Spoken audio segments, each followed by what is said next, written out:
High বন্ধুরা, আবার চলে এলাম এই মেলাতে। দেখুন মেলাটা খুবই ফাঁকা,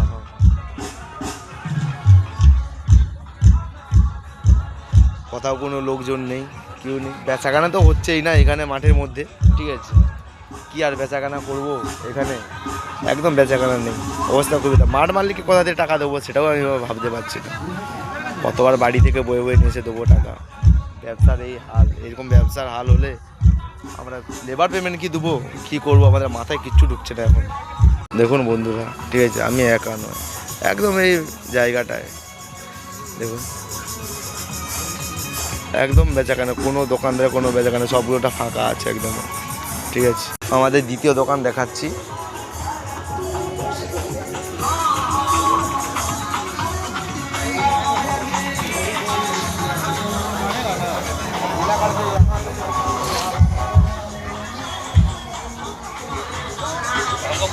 সব কিছু ফাঁকাই রয়েছে।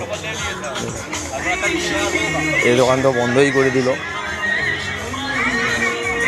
আমাদের আর একটা দোকানে নিয়ে চলে এলাম, এখানেও লোকজন নেই, গোটা মাঠ ফাঁকা একদম।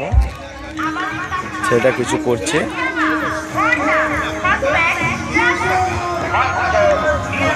কি বলবো আর বন্ধুরা, বলার কিছু নেই। ঠিক আছে বন্ধুরা, আর কি বলবো তোমাদের কষ্টের কথা। আজকের মতন আর যাচ্ছে, আজ ভালো লাগছে না, ব্যবসা করি কিছু ভালো লাগছে না। Tata bye bye. যদি কেউ খেতে যাও মাশরুম পকোড়া দোকানে চলে আসুন। এরপর আমি যাচ্ছি রিয়াপাড়া শিবরাত্রি পুজো।